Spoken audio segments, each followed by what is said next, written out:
What's up guys, it is Joe here once again for AETERNO UK and welcome back to the Ultimate Career here today for the Monaco Grand Prix. Yes, you can see we are in the Principality for the crown jewel in the Formula 1 calendar. It is round number 3 of the 2011 season, part number 22 of the Ultimate Career, and well, if you guys could smash that like button today, that would be so appreciated. If we can get 50 likes on this special episode, obviously, in Monaco Grand Prix, like I say, the crown jewel in the calendar. And as we look back at some stats from last season, Fernando Alonso was the race winner, although it was the Red Bull of Vettel who took pole position. And as you can see, we did not fare well last season. It was 21st for ourselves. It was a DNF. I believe it was with just 2 laps to go. We retired from the race after a pretty dismal weekend.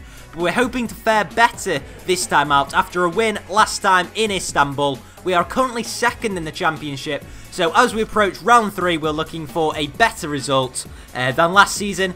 Let's get on now with the race. Alright then guys, you join me in the pre-race menu, and that is because I haven't got qualifying for you today, unfortunately. The file corrupted, so there really isn't much I can do about that. But instead, I have got the qualifying results up on screen. So this is the grid for the Monaco Grand Prix. As you can see, it is Jenson Button on pole position from the Ferrari of Felipe Massa, with Mark Webber there in 3rd place, ourselves in 4th, so we get onto the 2nd row of the grid, which is vital for this Grand Prix, because we don't want to be making up too many positions. Our title rival Sebastian Vettel down in 10th, and a notable, very good performance was from Vitaly Petrov, you may have seen. He's starting in 6th position, but unfortunately we just bottled a chance at pole position, I'm afraid. The final lap that we did in Q3, we were purple through the first 2 sectors, but that final sector we just couldn't get right, and unfortunately we didn't improve on our banker lap in Q3, so yeah, it was just 4th position on the grid, but still, we know how slow the AI are on the first lap, so we may be able to get into a podium position, or maybe into the lead on the first lap of the Grand Prix.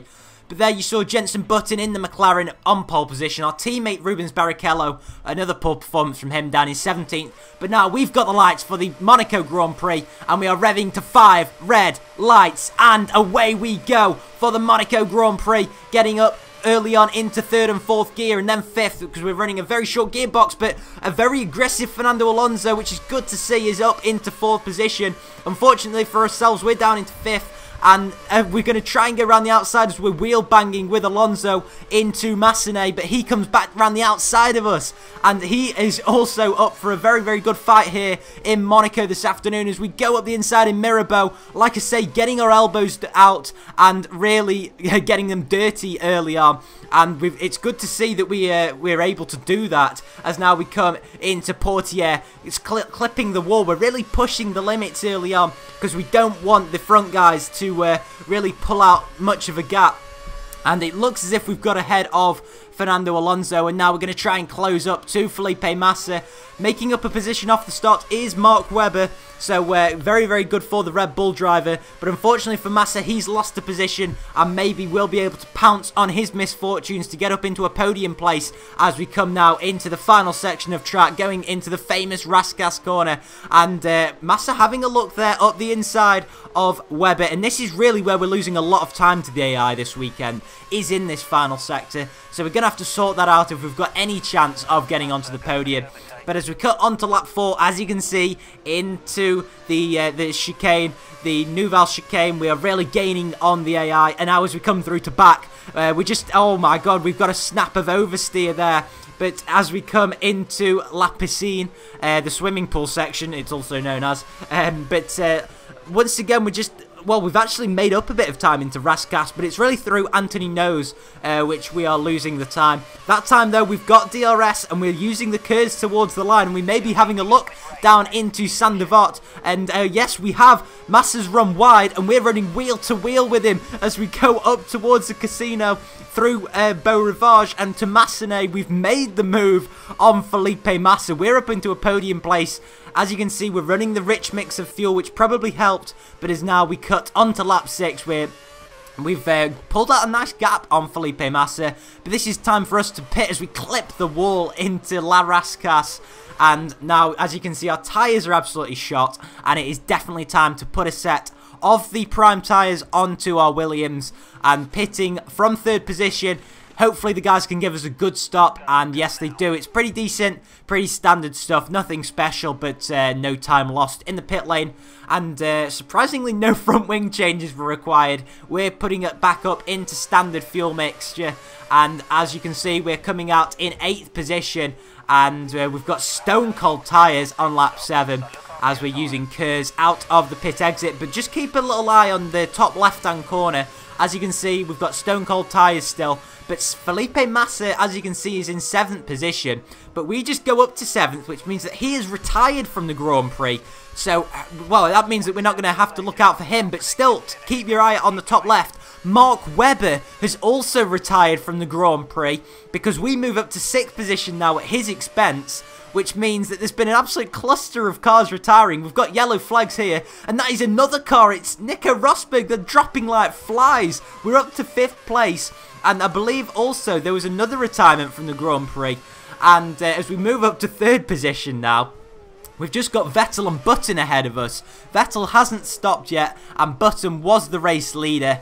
And as you can see, now we're going up to P2. Button is also retired. We've just got retirements galore. It's just like Australia all over again. And as we cut onto lap 13, Vettel still hasn't pitted, and we're worrying at this stage that there's been a little glitch with the game, and maybe he isn't going to be stopping. But as we go purple through Sector 2, finally, I think Vettel has peeled off into the pit lane, and as you can see, we're up into P1, and we have had a stellar race, or a sterling race, a stellar race. I sort of mixed the two words up there, but this is absolutely superb stuff from ourselves, and we're absolutely dominating the Monaco Grand Prix now. We've pulled out a lovely gap to Vitaly Petrov, and as we catch up to some back markers on lap 16, it's been a pretty straightforward race for ourselves. We've sort of had the race win gifted to us with retirements, an absolute cluster of retirements in the middle of the race as we get held up by the HRT there, and a little bit of a scare. But as we come through, Anthony knows we have won the Monaco Grand Prix, guys. Our 2nd win of the season. Brilliant stuff.